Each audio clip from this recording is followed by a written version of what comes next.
ये त्रिकोणमिति क्या है, इंट्रोडक्शन ऑफ ट्रिग्नोमेट्री का ऑब्जेक्टिव क्वेश्चन है।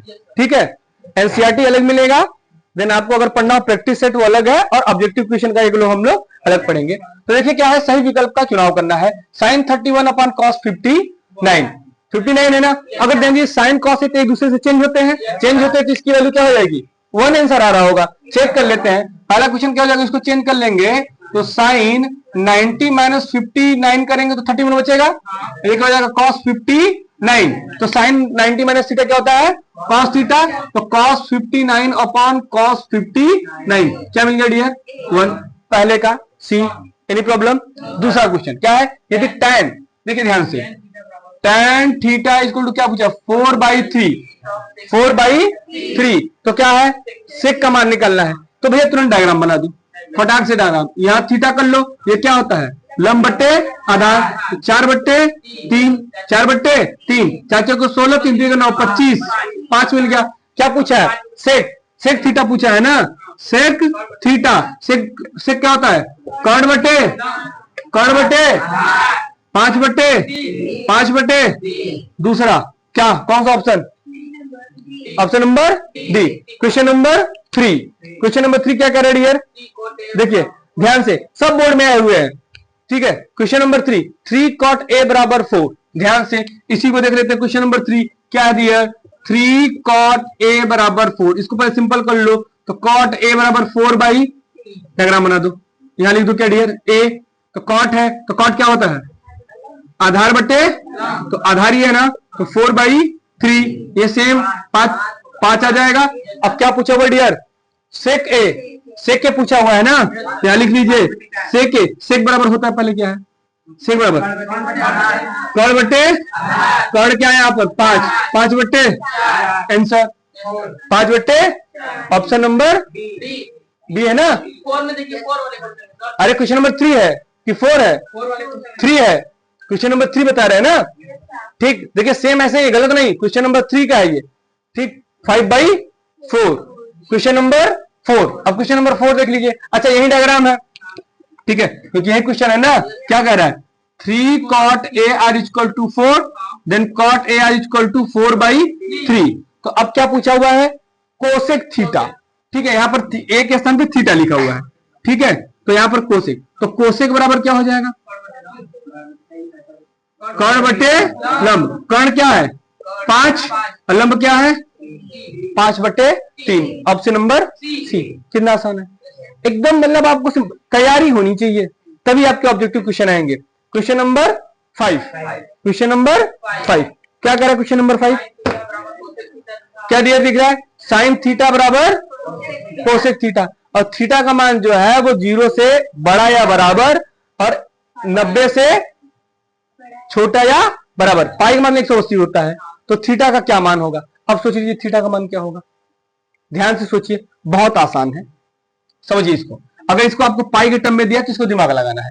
साइन और कोसेक दिया है ना, ध्यान दीजिए, साइन थीटा बराबर कोसेक थीटा, ये दिया हुआ है। कोसेक को क्या लिख सकते हैं, 1/साइन, तो साइन लिखेंगे तो इधर आ जाएगा, तो क्या लिखेंगे, साइन स्क्वायर थीटा बराबर, थीटा में किसका मान, थीटा इसमें 1 किसका मान होता है, या इसको इधर ले जाइए, तो इसको इधर ले जाए क्या आ जाएगा, तो साइन थीटा बराबर अंडर रूट में 1 होगा ना, इसका मान 1, तो 1 में किसका मान होता है 90, तो 90 क्या हो जाएगा, साइन 90, तो थीटा बराबर क्या मिला 90 का मतलब π/2, भाई 180 मान है पाई का, 180 है तो π/2। क्लियर है यहां तक, एनी प्रॉब्लम। 5 क्वेश्चन हो गए। देखिए ध्यान से, यहां पर बहुत ज्यादा एक्सप्लेन करने की जरूरत नहीं है, क्योंकि ये क्या ऑब्जेक्टिव, या तो आपका ऑप्शन सही होना चाहिए। ठीक है, तो बहुत डिटेल में लिखने की जरूरत नहीं है, रफ वर्क है। ठीक, ऑब्जेक्टिव क्वेश्चन में ऑप्शन आपका सही हो। क्वेश्चन नंबर 5 हो गया। क्वेश्चन नंबर 6 क्या कह रहा है डियर, क्वेश्चन नंबर 6 क्या कह रहा है, ध्यान से, sine theta minus cos theta equal to 0, तो यहाँ पे साइन की पावर 4, कास की पावर 4। अब यहाँ पे ध्यान से, अब आपको लिखना है, अब समझिए, साइन थीटा, क्वेश्चन नंबर 6, लड़का कंफ्यूज सर ये वैल्यू कैसे आएगी, ध्यान देना है, ऑब्जेक्टिव है ना, तो ऑब्जेक्टिव के हिसाब से लगेगा, कुछ ना कुछ शॉर्ट ट्रिक लगेगा। तो sine theta minus cos theta बराबर 0, तो हम क्या साइन थीटा बराबर कॉस थीटा नहीं लिख सकते, लिख सकते हैं नहीं लिख सकते, इसको इधर ले आएंगे तो क्या हो जाएगा, साइन थीटा बटे कास थीटा बराबर 1, तो tan थीटा बराबर 1, तो tan में किसकी वैल्यू 1 होती है? tan 45 की, तो थीटा बराबर क्या मिल गया? थीटा बराबर 45 उठा के रख दीजिए, तो क्या हो जाएगा डियर?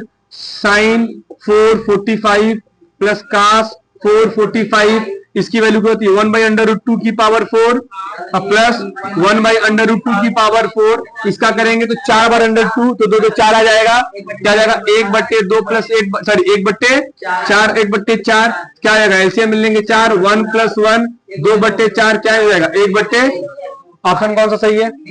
ऑप्शन देखिए 2020 में आया हुआ, 2020 में आया हुआ है। अगला क्वेश्चन क्या करा है? साइन ए बराबर 4/5, तो tan ए का मान निकालना है, ये भी 2020 में आया हुआ है। ऑब्जेक्टिव क्वेश्चन को एकदम बेटा सही तरीके से लगा लेना है। क्वेश्चन नंबर 7 क्या है कि साइन ए, तो अब देखिए साइन ए बराबर 4/5, डायग्राम बना लो। ए क्या होता है? लंबटे 4 5, ये होगा 5 5 25 -4 16, 9 आएगा 3, यहाँ ए है नहीं है। अब क्या कह दिया? tan ए बराबर क्या होता है? लंबटे 4/4, ऑप्शन नंबर एक मान लो डियर, ऑप्शन नंबर। कितना आसान है। ऑब्जेक्टिव में आपको रफ वर्क में बहुत ज्यादा डीपली करना नहीं है, आपका आंसर सही होना चाहिए, ठीक है? क्योंकि ये एग्जामिनर चेक नहीं करेंगे, आपको ऑप्शन सही कि नहीं वो चेक करेंगे। ये आप कॉपी में रफ वर्क पे करिएगा, ठीक है? जो आपका ओएमआर सीट होता है बबलिंग करने के लिए, उसमें आपको बनना है। क्वेश्चन नंबर 7 हो गया। क्वेश्चन नंबर 8, क्वेश्चन नंबर 8 क्या कह रहा है डियर? कह रहा है कि tan थीटा, ध्यान से, tan थीटा बराबर क्या कह रहा है? 8/15, 8 डायग्राम बना ले, डायग्राम बना ले भैया मेरे यहाँ दो थीटा, लंबटे लंब क्या है? 8, आधार क्या है? लंबटे आधार क्या है? 15 15 225, 8 8 64, कितना आएगा? 289 लेंगे क्या आ जाएगा? 17, तो ये हो गया 17। कितना आसान। देखिए डायग्राम बनाना है, किसकी वैल्यू कह रहा है? कोसेक थीटा, तो कोसेक वैल्यू लिख दीजिए। कोसेक थीटा, कोसेक क्या है? कोसेक क्या होता है? कर्ण बट्टे क्या, कर्ण क्या है? 17/,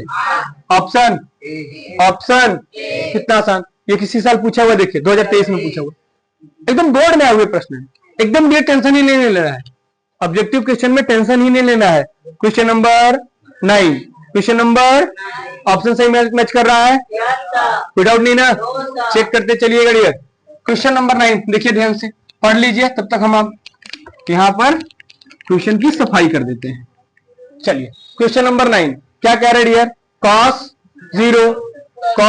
0 sin 30 sin 45 सबकी वैल्यू रख दीजिए। cos 0 की वैल्यू 1, डायरेक्ट वैल्यू रख रहे हैं। क्वेश्चन नंबर 9 क्वेश्चन लिखा हुआ है 1 प्लस sin 30 की वैल्यू 1/2 प्लस sin 45 1/√2, दूसरे ब्रैकेट sin 90 क्या, फिर प्लस cos 60 1/2 माइनस में cos 45, सब कुछ मैच कर रहा है लेकिन प्लस माइनस का अंतर है। यहाँ पर प्लस है, यहाँ पर प्लस, वहां पर क्या दिख रहा है? कुछ दिख रहा है? अगर ध्यान से देखो तो कुछ दिख रहा होगा, सॉल्व करने की जरूरत नहीं पड़ेगी। अगर इसको ए ले लो, इसको बी ले लो, इसको ए ले लो, इसको बी ले लो, ए माइनस बी का होल स्क्वायर नहीं बना? हाँ या ना? कितना आसान है। तो इसको कर लेंगे तो क्या हो जाएगा? 2 1 कम 2 1 3, 3/2 और प्लस में 1/√2, ये क्या हो जाएगा? 3/2 और माइनस में 1/√2। इसका स्क्वायर करेंगे 3 3 का 9, 2 दूना का 4 और माइनस 1 2, ये तो मिलेगा, 4 नहीं मिलेगा। तो फिर एलसीएम क्या हो जाएगा? 4 या 9 माइनस यहाँ क्या मिलेगा? 2, क्या मिलेगा यहाँ पर? 7/4। आंसर आ गया क्या? ऑप्शन नंबर क्या है? इतना एलसीएम लेंगे, नहीं समझ में आया? कब आया है ये? एकदम टेंशन लेना ही नहीं है ऑब्जेक्टिव के लिए। बात समझ में आई? कोई डाउट है? चलिए ध्यान से देखिए क्वेश्चन नंबर 10 क्या है? साइन 60 cos 30 माइनस, ये डियर अगर a माइनस बी का होता है formula, sine a minus B, sine a cos b minus cos a sin b, लेकिन इसको आप डायरेक्ट वैल्यू रख के देख लीजिए, ठीक है? तो इसका आंसर जहां तक आएगा वो 1/2 आना चाहिए। देखिए साइन 60 की वैल्यू कितनी है? साइन 60 की वैल्यू √3/, cos 30 की वैल्यू √3/2, ये तो मिलेगा। माइनस में cos 60 की वैल्यू 1/2, 37 की वैल्यू ये 3 क्या आ जाएगा 3/4 माइनस 1/4, एलसीएम ले लिए 3 माइनस 1 2/, क्या 1/2। ऑप्शन नंबर ये भी देखिए 2022 में आया है। कोई डाउट है? तो 10 क्वेश्चन आपके हो गए, तो इतना टेंशन नहीं लेना। ऑब्जेक्टिव क्वेश्चन के लिए रफ वर्क पर ये करिए, बाकी आपका ऑप्शन क्या होना चाहिए, सही होना चाहिए। ठीक है डियर, कर लो।